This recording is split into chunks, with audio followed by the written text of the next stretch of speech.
Aujourd'hui, on va plonger dans Pandas, un outil indispensable pour travailler avec des données sur Python. Mais avant ça, on va voir quelques notions qui seront intéressantes, notamment ce que c'est qu'un dataset et pourquoi c'est important pour la data science. Donc avant de commencer, Pandas doit être installé, bien évidemment. Si ce n'est pas le cas, on peut faire new terminal et exécuter la commande pip install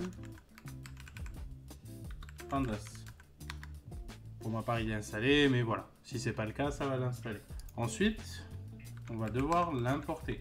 Donc, import pandas as pd.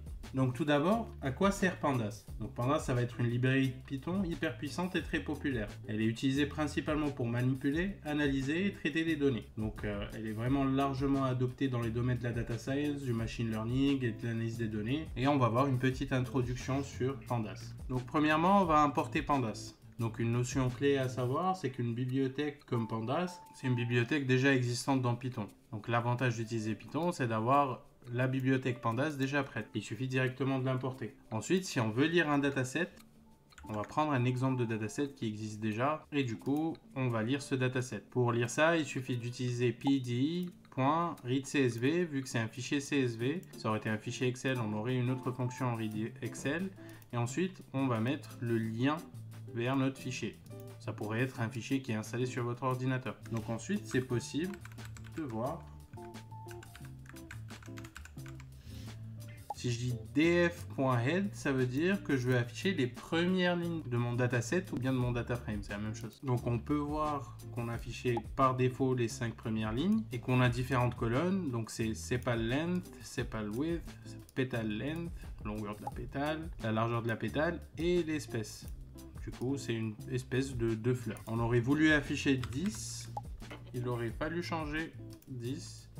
Et voilà, on a les 10 premières. Donc une fois qu'on a importé et qu'on a vu à peu près ce qu'on avait, c'est possible de faire quelques manipulations. Par exemple, ici, je veux afficher uniquement la colonne des espèces. Et du coup, là, j'affiche uniquement la colonne des espèces. On voit qu'on a Setosa jusqu'à 4. Ensuite, il y a d'autres observations. Et ensuite, on a la Virginica, par exemple. Donc ici, pour nous, chaque colonne d'un data frame est appelée une série. C'est une liste de valeurs avec un index. Donc elles sont indexées de 0 à 149 dans notre cas, et on a une longueur de 150. Et pour la colonne species, on va avoir différentes species. Ensuite, ce qu'on peut faire, on peut aussi filtrer les données. Et par exemple, créer un autre tableau qui va contenir, par exemple, toutes les fleurs dont les pétales, dont la longueur de pétale est supérieure à 1.5. Et donc du coup, on peut afficher ensuite, voilà, toutes les pétales. Et on observe par exemple qu'on a 5 fleurs avec une longueur de pétale supérieure à 1.5. Donc là, en gros, ce qui s'est passé, c'est que Pandas a créé un masque, on va dire, qui a été appliqué à tout notre tableau, tout notre data frame, pour faire en sorte de vérifier pour chaque longueur de pétale de chaque observation, être sûr qu'elle est à 1.5. Si elle n'est pas à 1.5, ça va retourner faux. Si elle est supérieure à 1.5, ça va retourner true. Il va récupérer toutes les vraies valeurs. Et c'est pour ça qu'on arrive à obtenir ce tableau. Avec Pandas, c'est aussi possible d'ajouter une colonne et dans ce cas-là, on va admettre que on va ajouter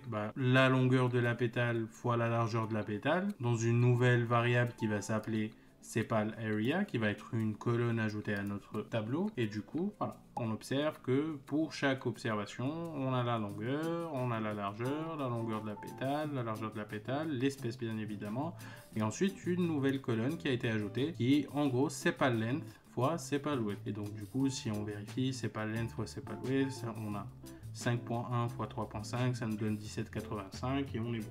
Et donc là, c'est pratique parce que la bibliothèque Pandas nous permet de faire ça en une simple ligne de code. Ensuite, Pandas offre des fonctions prêtes à l'emploi pour obtenir des statistiques descriptives. Par exemple, on peut exécuter cette fonction printdf.describe qui va nous donner des statistiques descriptives. Donc par exemple, ici, on va voir qu'on a 150 observations, on l'avait vu. Donc la moyenne de sepal length, ça va être 4.8. Par exemple, on va prendre petal length, la longueur de la pétale. La moyenne des longueurs de pétale, elle est 3.75 et donc du coup le max, la pétale la plus longue, elle est à 6.9. La pétale la plus courte, elle va être à 1 et du coup c'est possible d'avoir des statistiques descriptives au lieu d'aller les calculer manuellement. C'est assez pratique, c'est assez utile et voilà, on peut observer que par exemple si on veut calculer une certaine statistique descriptive manuellement, c'est possible de calculer la moyenne en faisant cette opération. Donc on va sélectionner par exemple la colonne qui nous intéresse, qui est la longueur de la pétale, et on va appliquer une moyenne à toute cette colonne.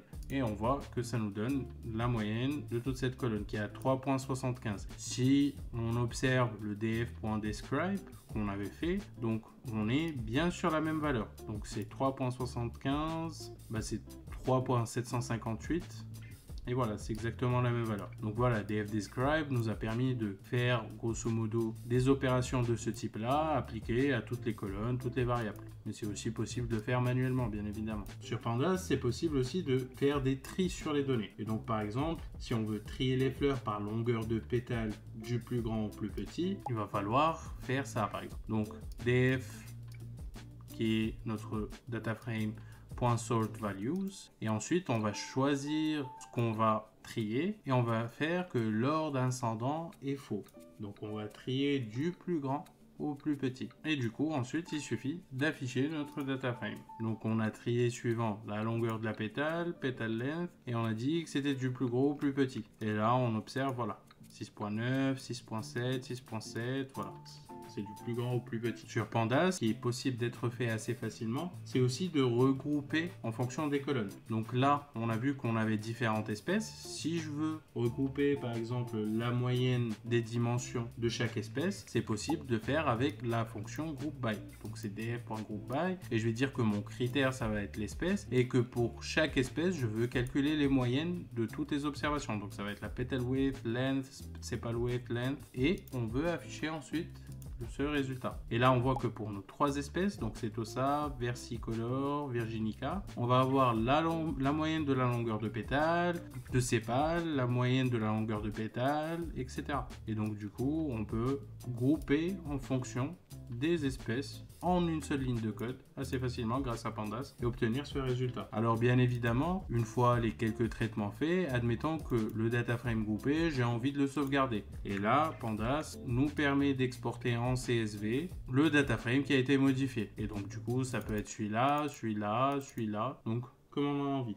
Et du coup, c'est possible d'exporter les résultats pour les partager ou les utiliser ailleurs. Et voilà, on voit qu'il a bien été exporté. Et voilà, on voit les résultats. Donc voilà la nouvelle colonne qui a été rajoutée, qui n'existait pas dans le data frame de départ. Et du coup, on observe les résultats. Donc voilà, maintenant vous savez comment lire, manipuler et analyser vos données avec Pandas. Si cette vidéo vous a aidé, pensez à liker et à vous abonner pour d'autres contenus Python.